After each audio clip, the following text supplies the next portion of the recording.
back to Right Now. I'm Stephen Kent.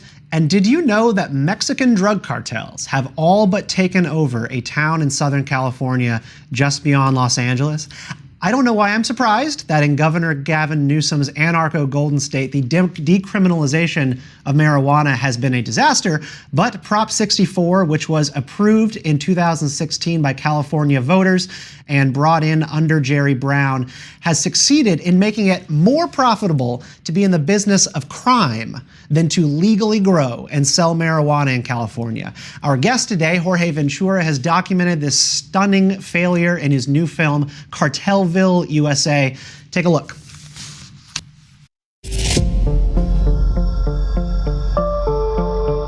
These marijuana grows are either connected to Mexican cartels or high-level criminal organizations that also use human trafficking as they've used workers to work these grows. On this grow, there's 5 Chinese nationals that were working this grow that are undocumented, don't speak any English, and are most likely were human trafficked here into the United States to work on these illegal grow ops. Their whole purpose to come here was just to tend for the grow, and then it helps cover their costs for whoever brought them over. The Mexican cartel-related operations that have exploded in the Antelope Valley. It doesn't stop.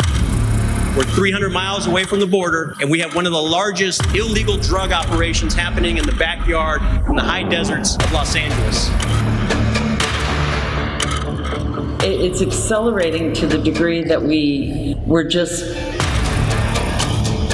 This looks like a video game. This isn't a video game. This is real. Those are assault weapons. I mean, they are way ahead of us. We can't seem to get one step ahead of them.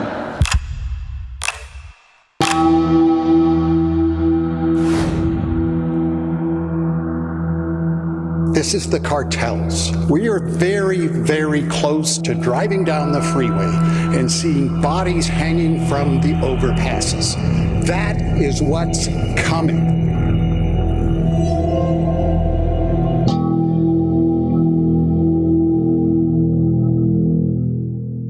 I'm very excited now to welcome to the table, we've got Jacob Rich, healthcare policy and drug policy analyst with Reason Foundation, and the director of that film you just previewed, Jorge Ventura, a reporter with the Daily Caller. Jorge, thank you for stopping by. Thank you so much for having me. Well, I'm glad you're here in one piece. What you were doing down there in Southern California was downright dangerous and honestly kind of scary. I mean, how the hell did you initially hear about this story and drug cartels moving onto American soil in SoCal and growing marijuana on people's land or squatting in some cases, intimidating neighbors? Where do you get the scoop? So what happened, Stephen, is I've been covering the border for the past several months. Obviously, it became the top issue in our country. As I was covering the border, I actually got to meet Republican Congressman Mike Garcia, who represents District 25 back in California, which is like North LA County, more desert, rural communities. And when I met Congressman Mike Garcia, I was curious. I said, Congressman, you're the only representative from California and South Texas.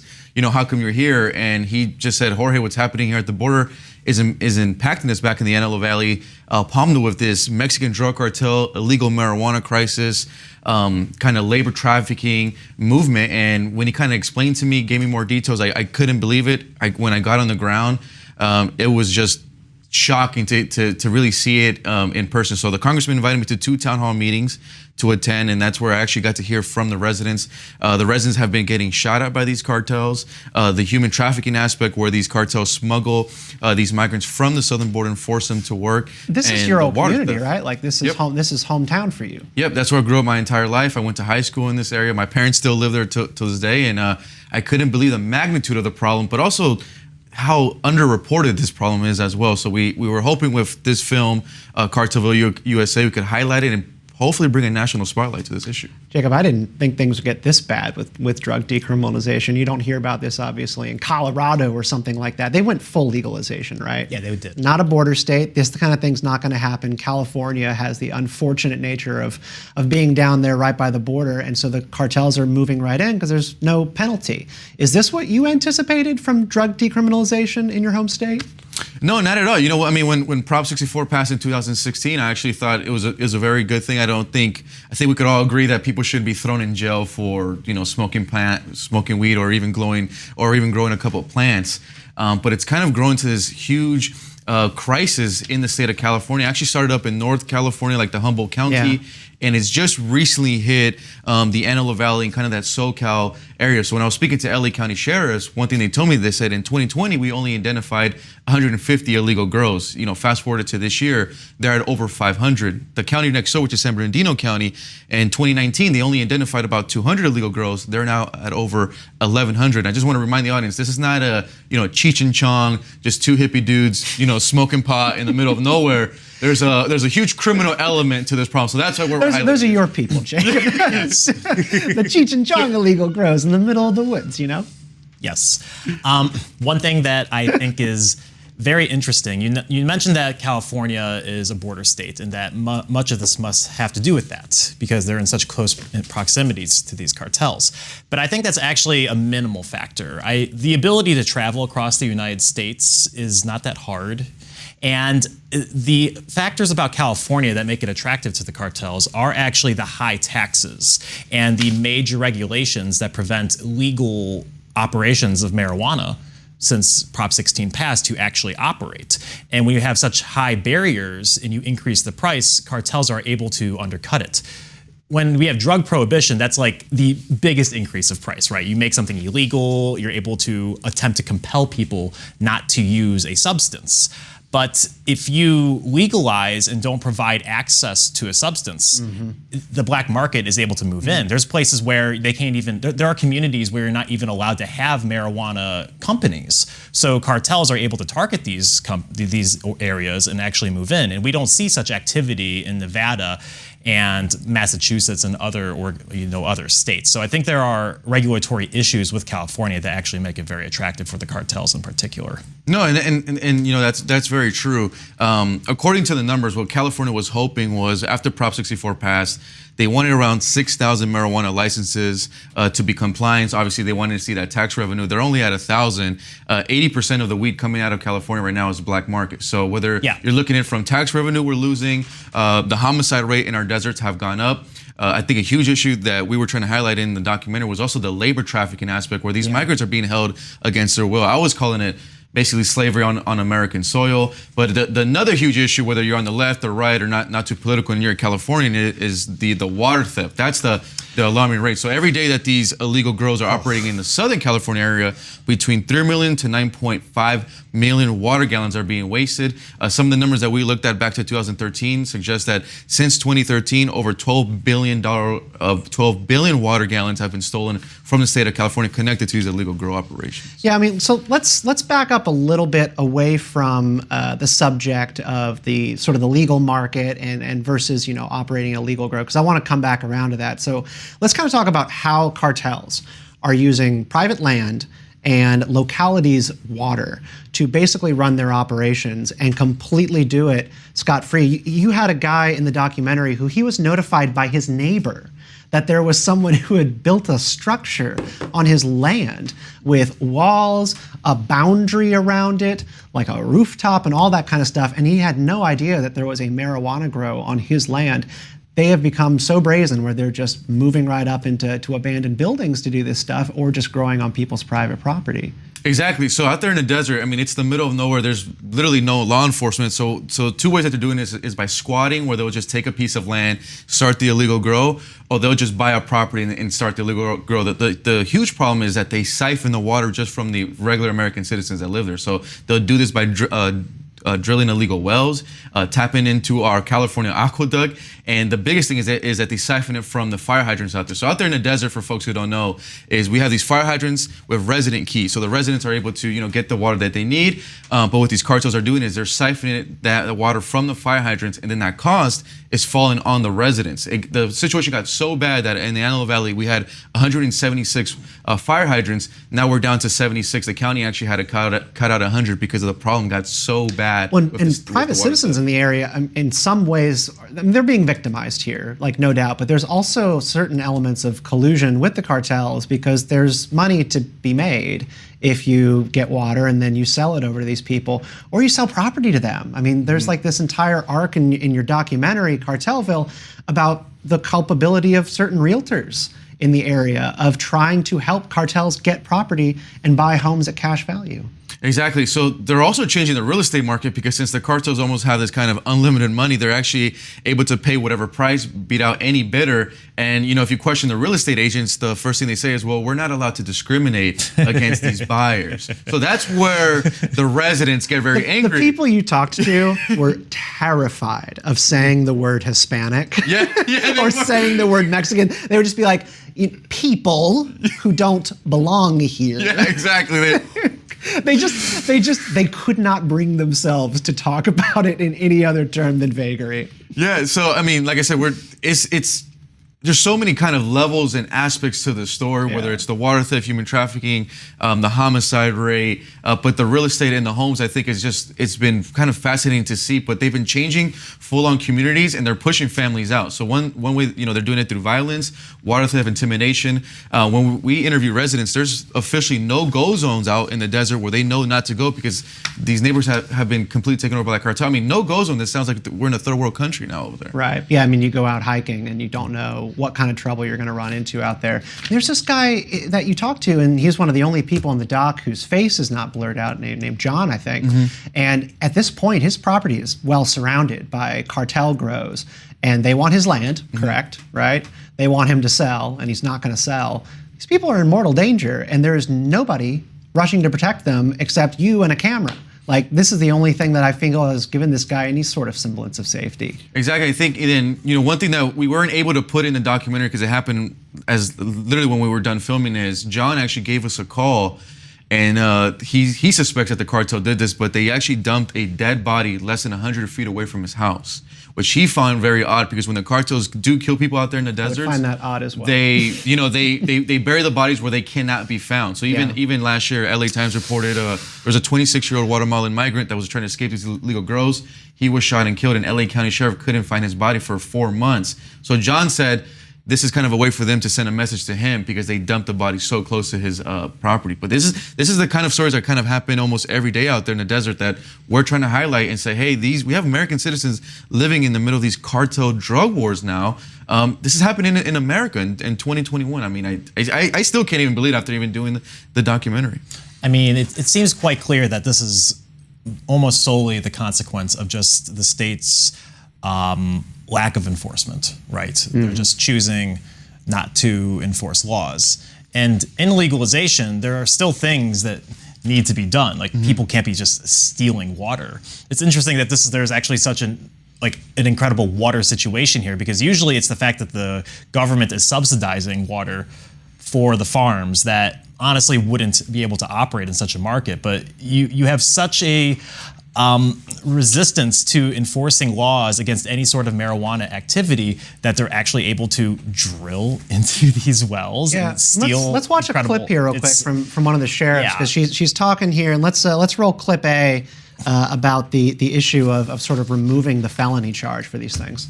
So Prop 64 made it decreased it, which had, I think, a hopeful intent not to impact certain demographic groups that would utilize cannabis and have a negative impact on them. The war on drugs in California has been a war on poor people, a war on people of color, and it is time for change. However, decriminalizing it took it from a felony to a misdemeanor.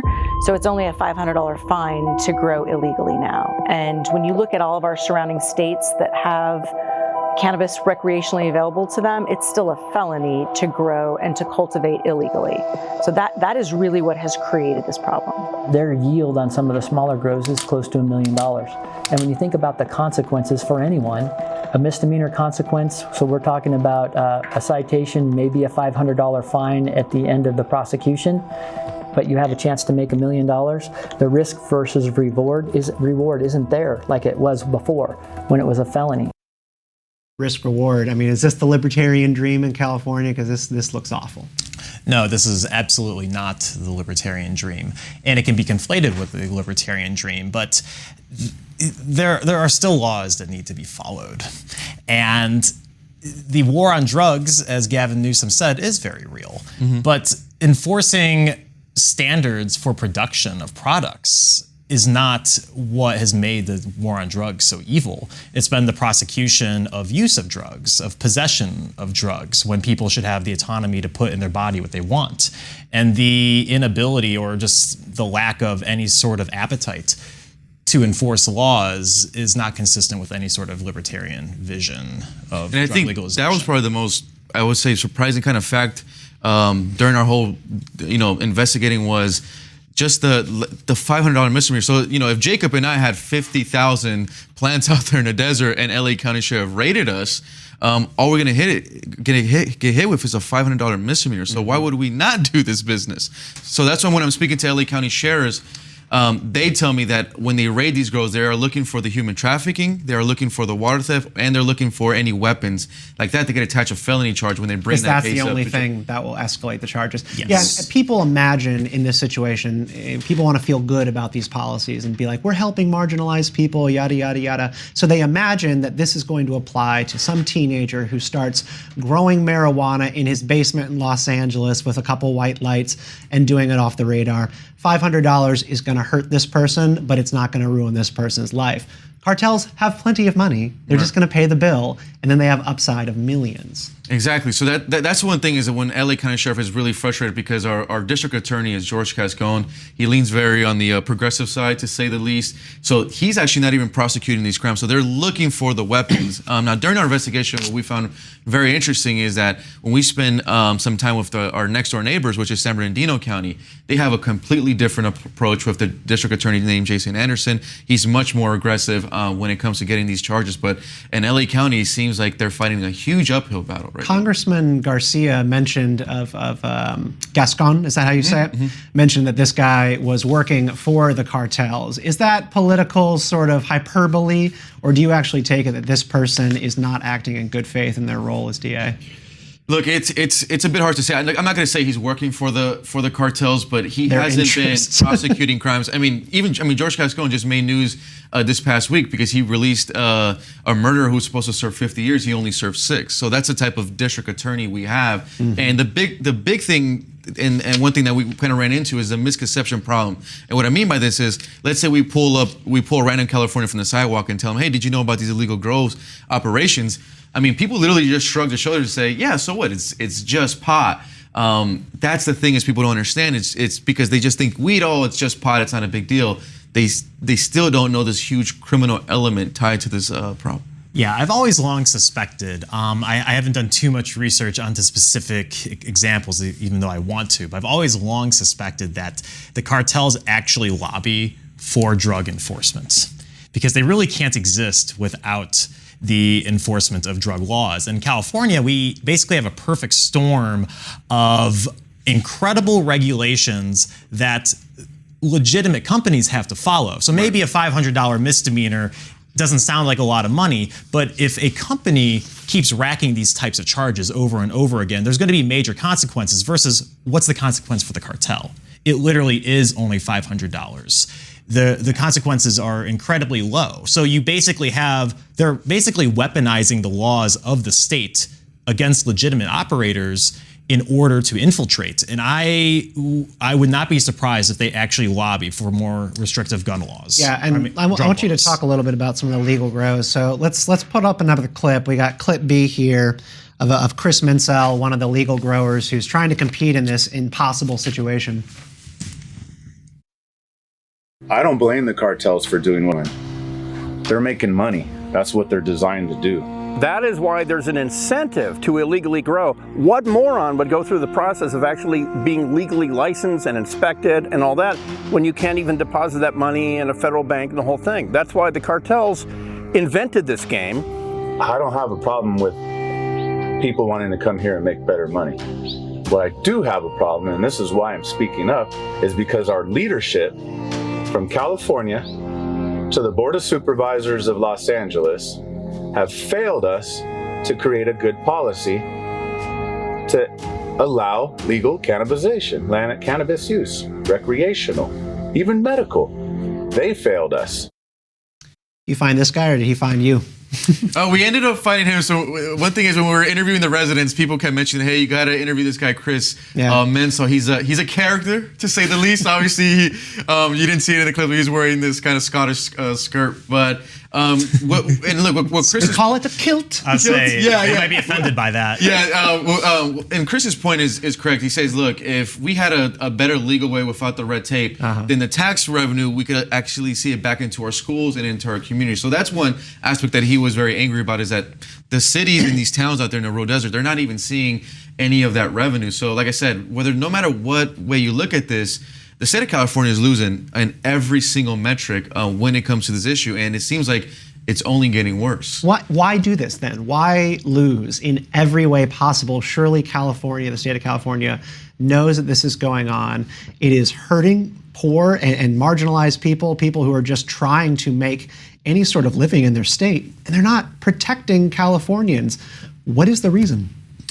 That, we're still looking for that reason to this day. See, one thing that I was actually shocked about is we just had a recall election in California not too long ago, and whether it was from Newsom or the Republican candidates, this issue, they weren't even talking about it. They weren't talking about water theft. They weren't talking about illegal grows. And this is not just affecting Southern California. This is up Northern California as well. I just got done speaking with some sources up in North Cal who tell me in Shasta County, they have over 7,000 illegal grows, and that every single day that they're operating, 10 million water gallons are being stolen up in just one county, Shasta County. Did Larry Elder ever pick up the issue when he was running? Because this sort of feels to me like it could have and should have been the Glenn Youngkin, Fairfax County School Board kind of situation. But for Elder, just be like, they've given away the Antelope Valley and they're not even willing to defend it.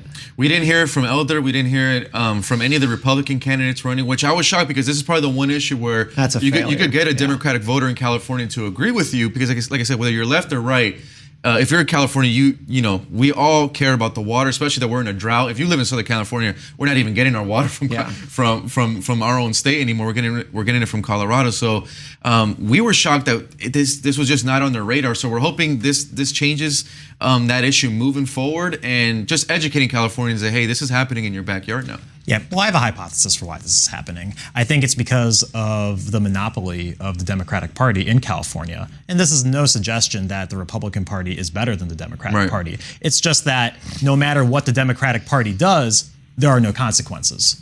They win.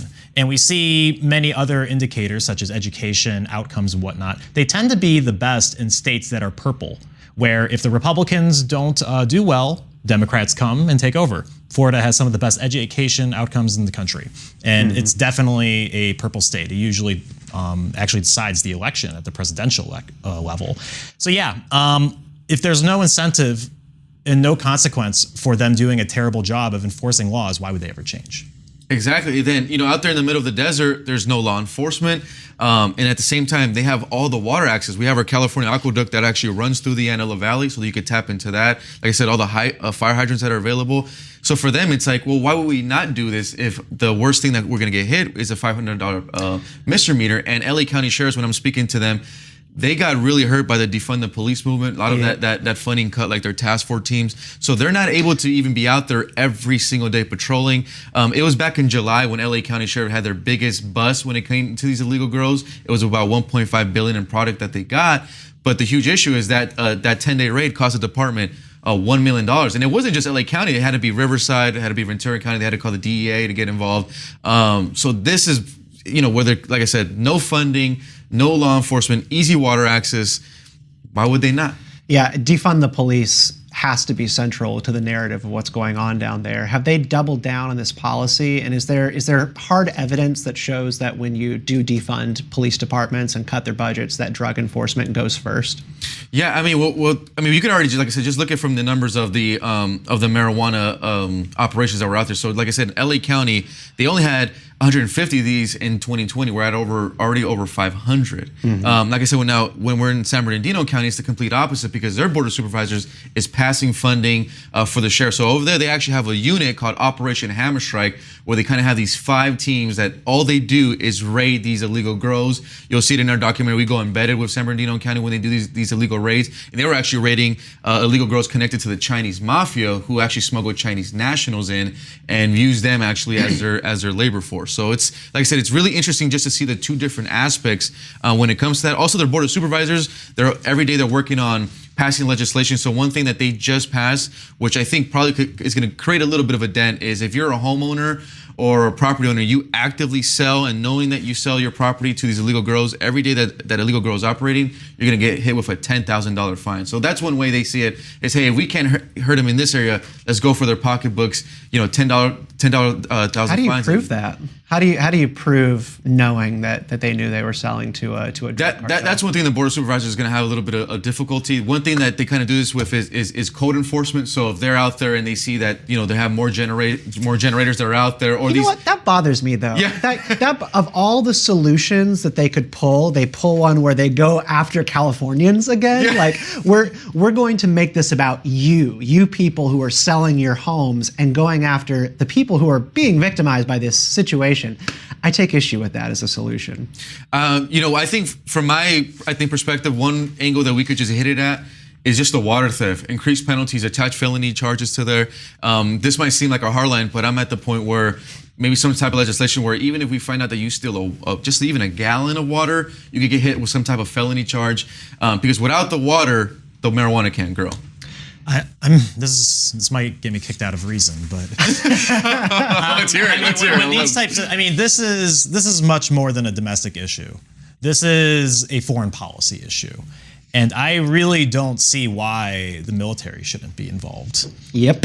A lot of Americans feel that way. Send in the troops. Yeah. At the federal level.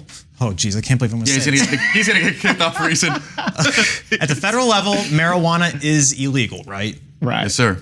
Well, we could have federal troops, National Guard, enforce a law. And I guess all it would take would be Gavin Newsom to invite them in. And then we quarter the troops in people's homes. Well, that's no. Maybe I can keep my reason. Yeah, it's like why not do that? I mean, again, Yes. it's like seriousness about law. If you have law, you have to enforce it. If you don't like the law, you need to They probably have incredible weapons at their disposal because of the cartels, right? Like this is a situation where your local police department might not be able to deal with it, and it is an issue of national security to deal with it. It is, and then even if you're on, let's say you're on the left, where the party of the black and brown people, well, this is affecting black and brown people because they're being used as these migrants are being exploited, and they're literally turned into basically slaves on American soil.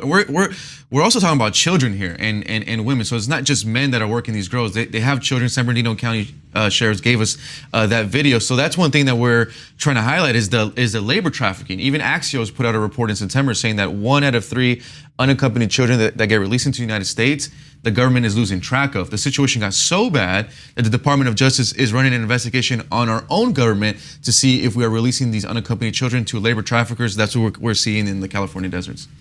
Another thing that might be contributing to this. So the lack of enforcement is huge. The massive amounts of regulations that surround legal growers is obviously important. But what about gun laws within California?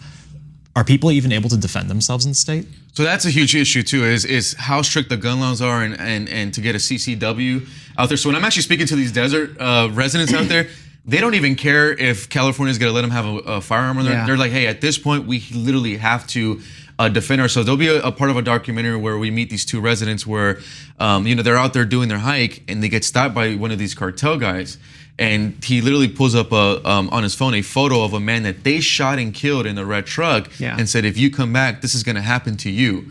So when we're out there, even when we're out there just driving around with the residents, they're always armed, whether it's registered or not. They at this point have no choice, because if they call law enforcement, they get 2 answers. Either 1, they're not going to come out there because they don't have the firepower, or 2, we'll see you in an hour and a half. So that's the type of situation that these residents are in. And now you have folks who are just regular working class folks that put all their money into these homes for the first time, now literally living in a war zone, but now they're leaving in mass droves. So the majority of the people that we interviewed in this doc have already put their home up for sale. You have anarchy. You have the inability to legally defend yourself. You would think that California would at least covet the water again, right? Because there's an environmental impact to if there is no water control in a state that already deals with shortages. It is just so clear, like you said, the one-party mismanagement here, no competition, democratic hegemony. has just completely fallen apart. Are you going to be doing any more documentaries on stuff that's going on in California, or are you just kind of following the border in general between your travels? So we're going to actually continue our investigation onto these illegal grows. We'll be headed to Shasta County and seeing how it's operating there with the 7,000. When I was speaking to law enforcement agents, they tell us that it's the Mexicans, Chinese, but also the Russians are involved up in that North California area. So we're hoping to continue our investigation. And just like I said, wake up Californians to see what's happening, that it's not just pot, it's not Cheech and Chong out there, guys. This is some serious stuff, and it's moving in pretty quickly. All right. I think that's going to do it for our episode today. Jorge Ventura, thank you so much for coming on the show and breaking it down. I'm glad you did it. I'm glad you're safe, and I can't wait to see the next one. Hey, thank you, guys. That is it for this episode of Right Now. I'm Stephen Kent. I've been joined by Jacob Rich of Reason Foundation, and like I said, Jorge Ventura of the Daily Caller. Have a very Merry Christmas, all of this considered. And in the meantime, keep asking why, stay out of line, and be a bug in the system.